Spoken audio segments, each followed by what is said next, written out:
Yaani we Mangi, siku yako ipo. Mimi naongea Doto Magari. Hawa unaotuma, hawa wanakuletea habari watakuja kukugeuka kama unavyowageuka. Hii dunia. Sawa, mimi time yoyote wewe nianike. Nilikuwa mwizi, si nilikuwa nani? Ongea unachojisikia. Masikio kaa swala mshamba wewe. Wanawake ambao kawastukia kama wametumwa. Wengi tu tunatoa nishai, huyu mwingine wapo kwenye masimu, wengi tu. Wengi tu. Hivyo vikamera vyenu viko vya macho vya nini? Wewe niletee. Alafu uone mimi nitajificha au nitazulika. Mangapi ushaonyesha watu wamesahau? Wewe upo tayari kwa lolote? Yaani wewe nisikio mauti wako, kidole chako vitatu nitakaa navyo mpaka nakufa. Upo tayari kwa lolote ile atakalokuwa nikanalo? Lolote hata sasa hivi. Tunga chochote unachojisikia wewe Mangi Kimambi. Wife, blood basket. Yaani uishi bila kuona habari za watu za dunia, uishi bila kuwadhalilisha watu. Hii dunia. Unapoambiwa za mwizi 40 naye ziko zako siku 40. Kitamkuta wewe fanya hivyo na nyinyi wa Tanzania mnaopeleka habari, wote mtakamatwa. Wote mtakamatwa. Nyinyi wa Tanzania mnaopeleka habari.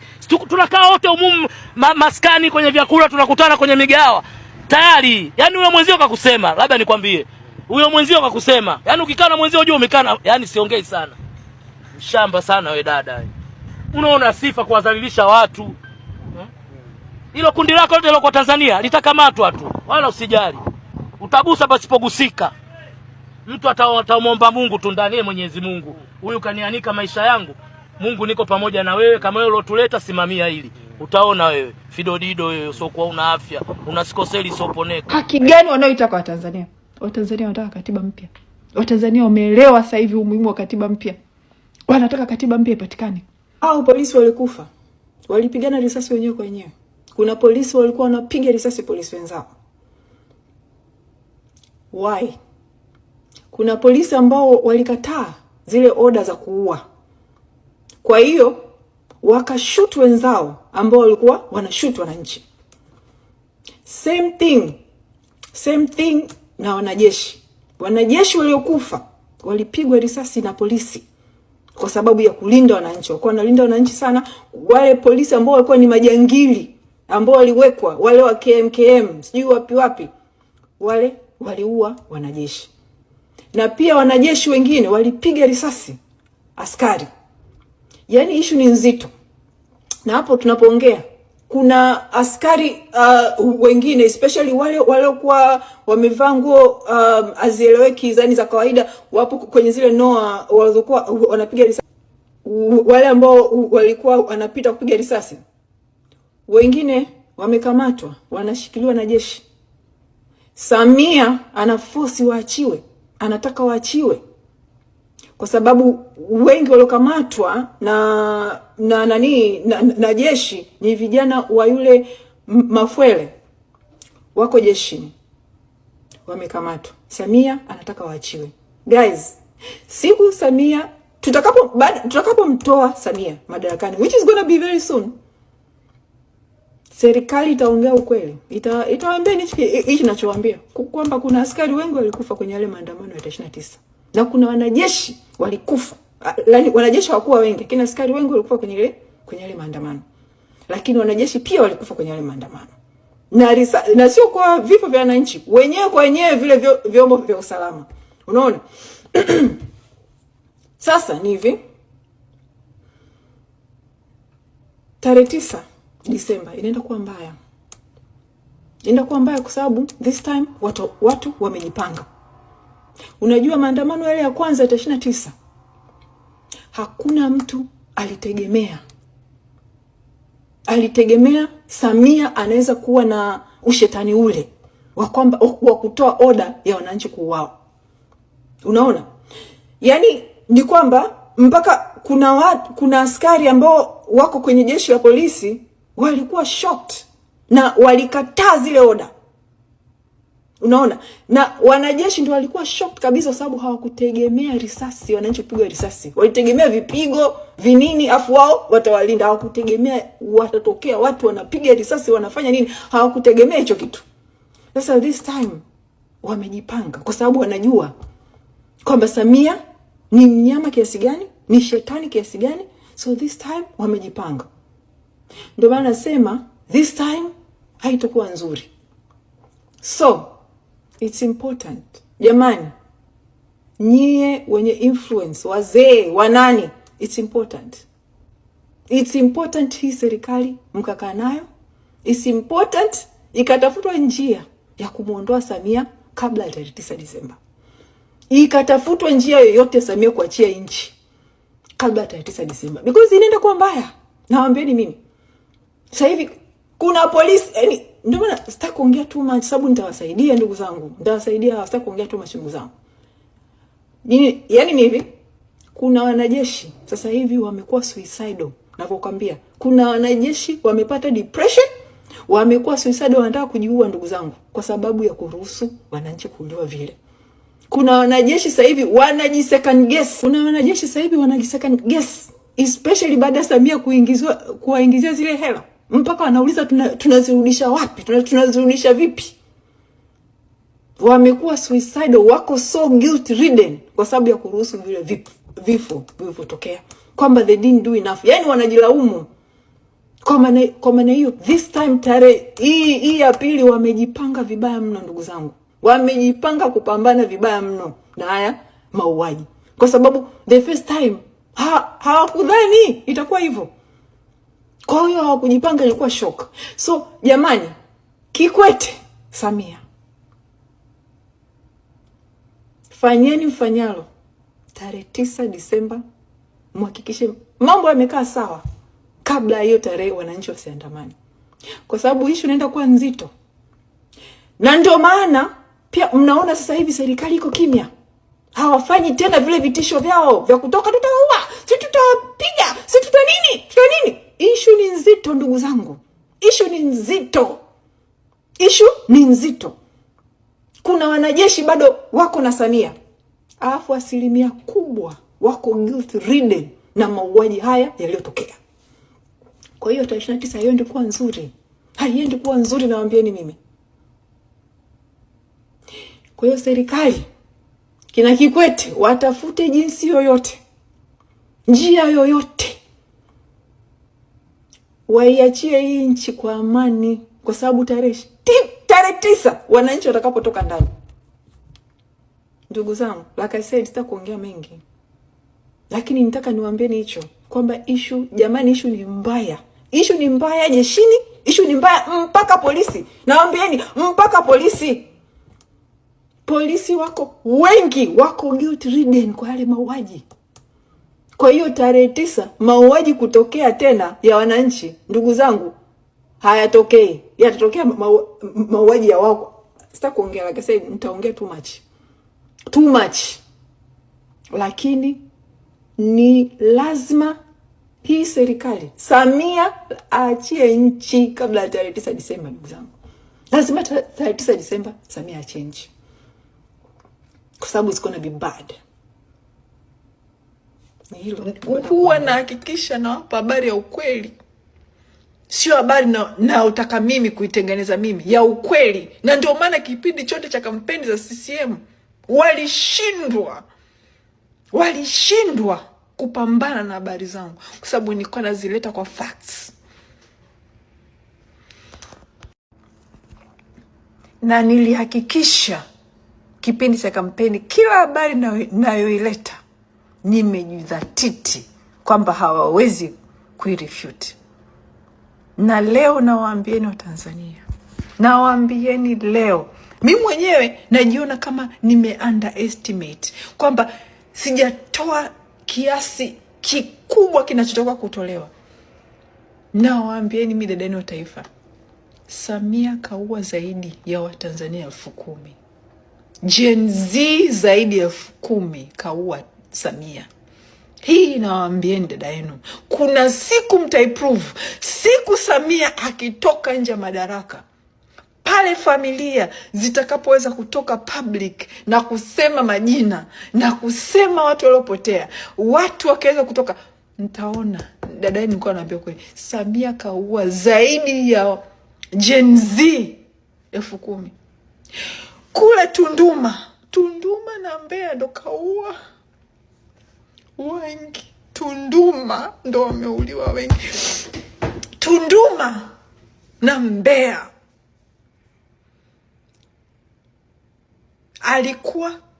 anaingiza askari nyumba kwa nyumba, wanasaka watoto wa kiume, wanawapiga risasi. Huyu sio rais, ndugu yangu. Huyu sio rais, ndugu zetu. Samia sio rais. Huyu ni adui wa Tanzania. Na kwenye katiba ijayo tutakayoipata, tunaipata katiba mpya. Katiba ijayo tunayoipata lazima iweke kwamba akifa rais madarakani ni miezi 6 tu, lazima uchaguzi urudiwe ndani ya miezi 6.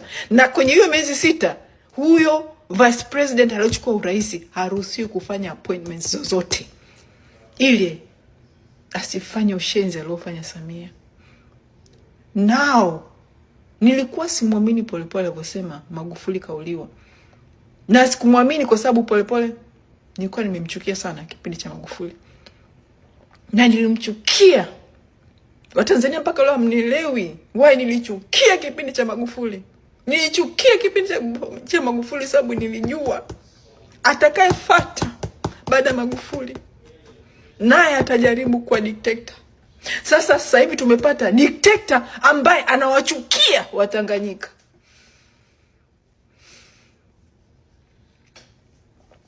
Yeah? No matter what, naomba Gen Z nchi nzima, wa mama, wa baba mlozika watoto,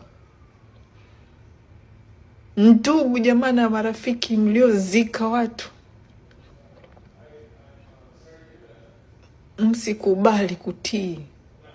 Msikubali kutii, kwa sababu kisha kubali kutii, mjue na watoto wenu watakuta hayo. Hatukubali kutii. Lazima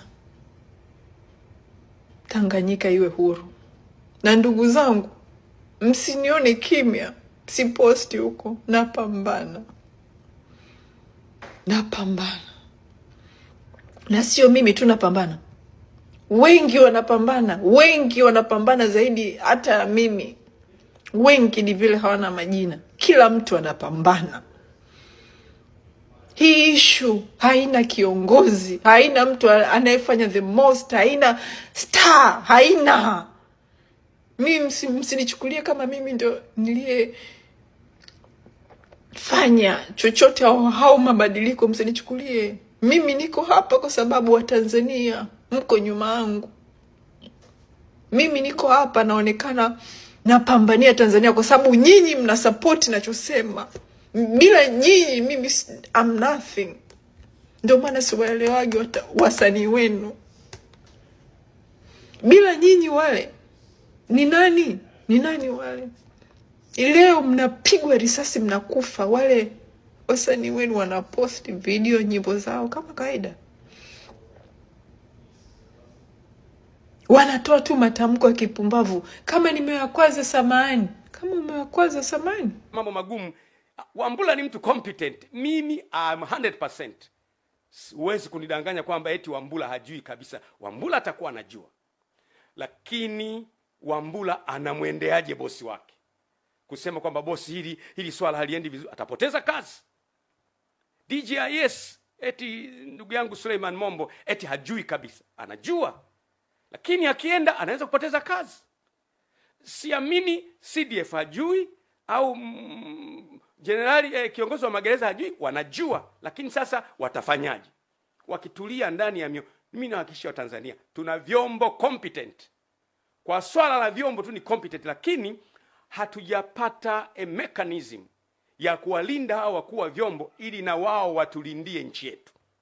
Kwa hiyo muda unakuja na siku moja itafika. Mimi nasema siku moja itakuja tu ambayo tutapata namna ya wakuu wa vyombo kuwalinda, watulindie nchi yetu na maono yetu. Ndugu zangu, my countrymen, kama tusipofanikiwa kuilinda nchi yetu, ipo siku nchi yetu njema tutaipoteza. Kwa sababu motive ya mgombea yote ni kushinda uchaguzi. Hata ningekuwa mimi, motive ya mgombea yote ni kushinda uchaguzi. Na anaweza kutumia njia ambazo zina damage nchi ili ashinde uchaguzi. lakini motive ya nyie wakuu wa vyombo na vyombo vyetu ni kulinda nchi. Akija mtu mnamlinda, anamaliza, anaondoka, anaingia kwa mujibu wa katiba, mnamlinda, anaondoka. Ndio wajibu wenu. Lakini itakapofika wakati tukaona aibu kusema juu ya mambo yanayohatarisha taifa, kuna siku tutakuwa na wakati mgumu sana. Ndugu zangu, ninyi wakuu wa vyombo ni binadamu. Niruhusini niongee na nyie. Si nyie mnayoendesha haya mambo ya utekaji, si nyie wala sio vyombo vyenu. Si nyie wala sio vyombo vyenu vinavyoendesha mambo ya utekaji. Lakini siku zijazo hamtaepuka kabisa kutamkwa mkiungamanishwa na matukio haya yaliyotokea wakati wa utawala wenu. Kwa mfano, watu watasema mwaka ule, kipindi kile ambacho DJIS alikuwa fulani, miaka ile ambacho CDF alikuwa fulani, miaka ile ambacho mkuu wa jeshi wa polisi alikuwa fulani, miaka ile ambayo mkuu wa jeshi la magereza alikuwa fulani, miaka ile ambayo mkuu wa uhamiaji alikuwa fulani na mkuu wa jeshi alikuwa fulani, ndiyo miaka ile ambayo watu walitekwa sana. Hamwezi kukana kwamba si ninyi, lakini miaka ijayo historia itawarekodi kwamba ninyi mlipokuwa wakuu wa vyombo mambo haya yalitokea. Mimi naongea na nyie moja kwa moja kama mtumishi wa Mungu. Na ukiniona naongea hivi kwenye nyakati ambazo ni za hatari kama hivi, nyakati ambazo balozi anatoweka, hakuna neno lolote kutoka serikalini kwamba mstaafu wao ametoweka. Hakuna. Watu wamekwenda mahakamani, ruling ya mahakamani na yenyewe inasema kwamba na wenyewe hawajui, mahakama hawajui. Kwa hiyo huwezi kumpata popote. Ukiniona mimi nazungumza kwa uchungu kabisa. Nchi ni yetu sote.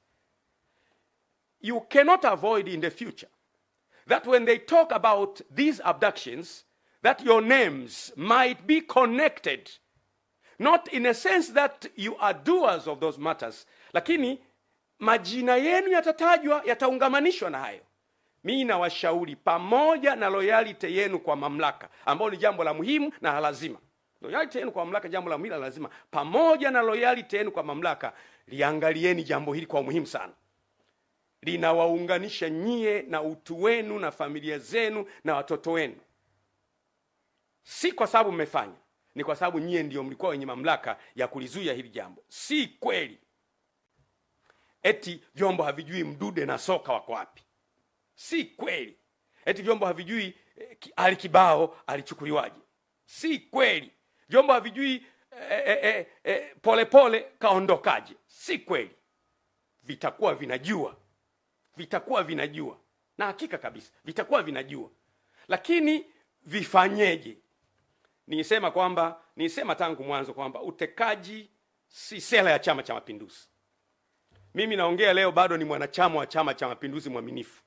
Na nataka niwaambie baadhi ya watu ambao wanaongea maneno. Mimi sijawahi kuwa mwanachama wa chama chochote Tanzania. Kama ukipata kadi ya Josephat Mathias Gwajima kwa chama chochote, sijawahi kuwa mwanachama wa chama chochote zaidi ya Chama cha Mapinduzi.